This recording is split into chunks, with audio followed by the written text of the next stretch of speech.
मोहिनी अपने पति और अपनी 6 साल की बेटी कोसी के साथ एक छोटी सी बस्ती में रहा करती थी। मोहिनी लोगों के घरों में झाड़ू पोछे का काम किया करती थी। वो जिस घर में काम किया करती थी उस घर की मालकिन सावित्री बहुत ही दरिया दिल थी और हमेशा गरीब लोगों की मदद किया करती थी। जब सावित्री को पता चला कि मोहिनी की बेटी कोसी को पढ़ाई लिखाई का बहुत शौक है तो वो कोसी का दाखिला अपनी बेटी के स्कूल में करा देती है। मोहिनी मालकिन सावित्री से बोलती है, मालकिन मेरी बेटी कोसी का अपने इतने बड़े स्कूल में दाखिला कराकर मुझ गरीब काम वाली पर बहुत बड़ा उपकार किया है। अरे उपकार कैसा, अब तो तू बस अपनी बेटी को कल से स्कूल भेजने की तैयारी कर। फिर अगले ही दिन मोहिनी अपनी बेटी कोसी को तैयार करके स्कूल भेज देती है। कोसी स्कूल पहुंचकर देखती है कि सभी बच्चे ग्राउंड में खेल रहे हैं। वो जल्दी से अपना बैग सबसे आगे वाली सीट पर रख देती है और बाहर बच्चों के पास जाकर खड़ी हो जाती है। तभी कोसी के मालकिन की बेटी लीना कोसी से बोलती है, ए कोसी, तेरी हिम्मत कैसे हुई मेरे साथ खड़े होने की? माना मेरी मॉम ने तेरा एडमिशन मेरे ही स्कूल में करवा दिया है, पर तू मुझसे दूर रहना, समझी? आई देखो जरा, अब एक काम वाली की लड़की मेरे बराबर खड़ी होगी। मुझे तो इसके अंदर से अजीब सी स्मेल आ रही है। क्यों दोस्तों, तुम्हें भी आ रही है ना? ये काम वाली की लड़की है। OMG, चलो यार यहाँ से, नहीं तो ये हम सबको भी गंदा कर देगी। ऐसा बोलकर सभी कोसी का मजाक उड़ाने लग जाते हैं। कोसी उदास होकर अपनी क्लास में जाकर बैठ जाती है। तभी क्लास में टीचर आती है और कोसी को सबसे आगे बेंच पर बैठा देखकर कोसी से बोलती है, तुम्हारा नाम कोसी है, राइट? और तुम एक काम वाली की बेटी हो और मैंने सुना है कि तुम्हारे पापा कूड़ा बिनने का काम करते हैं। जी टीचर जी। तुम यहाँ से उठो और सबसे पीछे की सीट पर जाकर बैठ जाओ। मगर टीचर जी, मैंने कहा ना तुम सबसे पीछे बेंच पर बैठो। मेरी क्लास में सभी बच्चे बहुत बड़े और नामी घरों से हैं। मैं नहीं चाहती मेरे इन बच्चों पर तुम जैसी गरीब स्टूडेंट का असर आए। टीचर के जाने के बाद क्लास के सभी बच्चे कोसी का मजाक उड़ाने लगते हैं और उसे परेशान करने लगते हैं। लंच टाइम में तो लीना और उसके दोस्त कोसी की टिफिन तक उससे छीनकर डस्टबिन में फेंक देते हैं। अगले दिन कोसी स्कूल आती है तो रोहन नाम का लड़का चुपके से कोसी के बैग से उसकी नोटबुक निकालकर उसमें से होमवर्क वाला पेज फाड़ देता है। जब टीचर क्लास में सबका होमवर्क चेक करती है तो देखती है कि कोसी की नोटबुक में कोई होमवर्क नहीं है। कोसी, ये क्या? एक तो तुमने होमवर्क नहीं किया और अपनी नोटबुक मेरी टेबल पर रख दी। तभी रोहन बोलता है, मैम, ये कोशी काम तो करती नहीं और अपनी नोटबुक सबसे पहले आपकी टेबल पर जाकर रख देती है। इसकी तो पिटाई लगनी चाहिए। यस मैम, इस काम वाली की बेटी की तो पिटाई लगनी ही चाहिए। राखी टीचर कोसी की पिटाई करती है। टीचर जी, मुझे मत मारो मुझे, प्लीज मुझे मत मारो। कल से तुम्हारी कॉपी का सारा काम पूरा होना चाहिए, नहीं तो तुम्हारे लिए अच्छा नहीं होगा। हाँ, अब क्लास के बच्चे कोसी को रोज ऐसे ही परेशान किया करते। कभी उसे वॉशरूम में बंद कर देते तो कभी उसका लंच फेंक देते।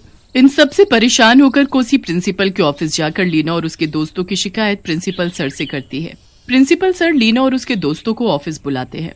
लीना, मैं ये क्या सुन रहा हूँ, तुम और तुम्हारे दोस्त कोशी को परेशान करते हैं।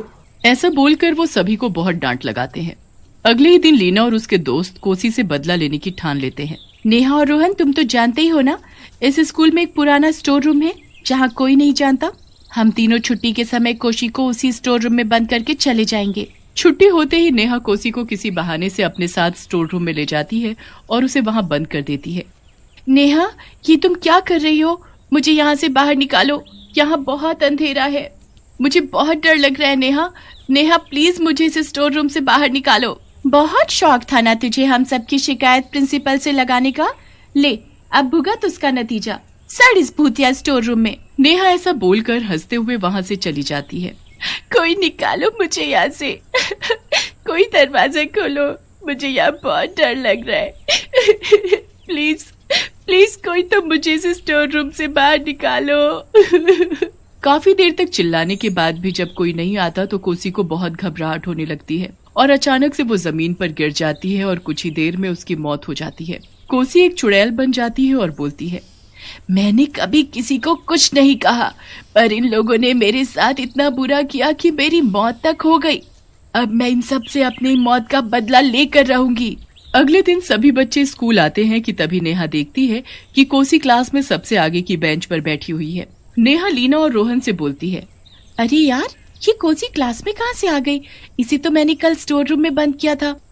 अरे इसी ने स्टोर रूम खोल दिया होगा, पर जरा इसकी हिम्मत तो देखो, ये लड़की कैसे सबसे आगे की बेंच पर बैठी हुई है।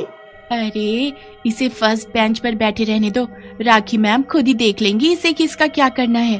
तभी राखी मैम क्लास में आती है और कोसी को फर्स्ट बेंच पर बैठा देखकर कोसी से गुस्से से बोलती है, कोसी तुम फर्स्ट बेंच पर क्या कर रही हो? चलो उठो यहाँ से और सबसे लास्ट में जाकर बैठो। टीचर जी मैं तो सबसे आगे की बेंच पर ही बैठूंगी, और वैसे भी क्लास में सबसे पहले मैं ही आई थी, तो फर्स्ट बेंच भी मेरा ही हुआ। टीचर डंडा निकालती है और बोलती है, अच्छा तो तू ऐसे नहीं मानेगी, लगता है तेरी पिटाई ही लगानी पड़ेगी। टीचर जैसे ही कोसी को डंडा मारने लगती है तो वे कोसी की जगह खुद को ही डंडे से पीटने लगती है। ये देखकर क्लास के सभी बच्चे जोर जोर से हंसने लगते हैं। अरे ये क्या हो रहा है? मैं अपनी पिटाई क्यों लगा रही हूँ? कोसी मन ही मन मुस्कुराते हुए बोलती है, राखी टीचर आपने भी मुझे बहुत परेशान किया, अब देखना मैं क्या क्या करती हूँ सबके साथ। लंच टाइम में लीना वॉशरूम जाती है तो वॉशरूम का दरवाजा अचानक से खुद से बंद हो जाता है और तभी उसे हवा में ऊपर घूमती हुई एक चुड़ैल लड़की दिखाई देती है। मैं बहुत भूखी हूँ, मैं तुझे खाकर अपनी भूख मिटाऊंगी। लीना बहुत डर जाती है और जोर से चिल्लाने लगती है कि तभी वहाँ मेड आकर वॉशरूम का दरवाजा खोलती है। आंटी आंटी मैंने अभी यहाँ पर एक डरावनी चुड़ैल को देखा, वो मुझे खाना चाहती है। अरे पर यहाँ तो कोई भी नहीं है, लगता है तुम्हारी तबीयत ठीक नहीं है, तुम अपनी क्लास में जाओ।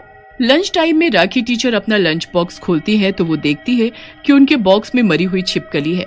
वो जोर से चिल्लाते हुए अपना लंच बॉक्स फेंक देती है।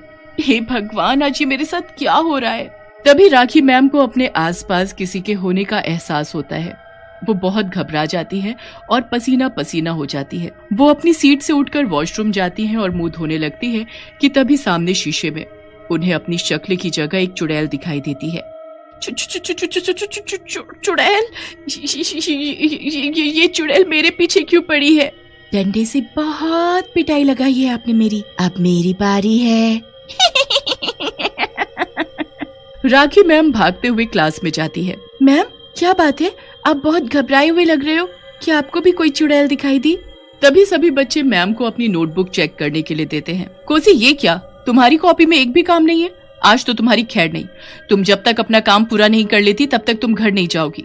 टीचर जी रोहन, लीना और नेहा का काम भी पूरा नहीं है, तो फिर वो भी आज तब तक घर नहीं जाएंगे ना जब तक उनका भी काम पूरा नहीं हो जाता। पर हमारा काम तो पूरा था, पर अब कॉपी में कोई काम नहीं है। कोसी मन में बोलती है, ये सब मेरा किया धरा है, आज सबक सिखाऊंगी मैं तुम सभी को। छुट्टी हो जाती है, सभी बच्चे घर चले जाते हैं। क्लास में मैम कोसी, लीना, नेहा और रोहन का काम करा रही होती है कि तभी अचानक से क्लास का दरवाजा बंद हो जाता है और कोसी चुड़ैल के रूप में बदल जाती है।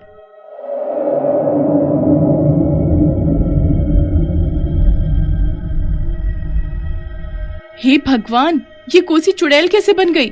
अब मैं तुम में से किसी को नहीं छोड़ूंगी, मैं तुम सभी को कच्चा चबा जाऊंगी। ये देखकर लीना और उसके दोस्त जोर जोर से चिल्लाने लगते हैं, कोई बचाओ हमें, नहीं तो ये चुड़ैल हम सबको खा जाएगी। मुझे बहुत डर लग रहा है, कोई तो बचाओ हमें। मेरा तो दम घुटे जा रहा है। जैसे मेरा दम घुटा था वैसे ही तुम भी मारे जाओगे। बहुत सताया ना तुम सबने मुझे। टीचर जी कैसा लग रहा है हवा में लटक कर? कोसी हमें माफ कर दो, आगे से हम कभी तुम्हें नहीं सताएंगे। पर तुम चुड़ैल कैसे बन गई? लगता है तुम्हारे अंदर किसी चुड़ैल की आत्मा आ गई है। कोसी रोते हुए बताती है, मेरे अंदर कोई चुड़ैल की आत्मा नहीं है, बल्कि मैं खुद एक चुड़ैल बन गई हूँ। इन तीनों ने मिलकर मुझे स्टोर रूम में बंद कर दिया और घबराहट के मारे दम घुटने से मेरी मौत हो गई। अब मैं अपने ऊपर हुए सभी अत्याचारों का बदला लूंगी ताकि फिर कोई ऐसी गलती करने का कभी न सोचे। तभी प्रिंसिपल क्लास का दरवाजा खोलते हैं और बोलते हैं, कोशी, मैंने सब सुन लिया है, तुम इन्हें छोड़ दो, इन्हें सजा कानून देगा। मैंने पुलिस को फोन कर दिया है, वो बस आती ही होगी। राखी टीचर लीना और उसके दोस्तों को अपने किए पर बहुत पछतावा होता है। वो कोसी से हाथ जोड़कर माफी मांगती है। उन सभी को सजा मिलती है। कोसी की आत्मा को भी मुक्ति मिल जाती है और वो वहाँ से चली जाती है।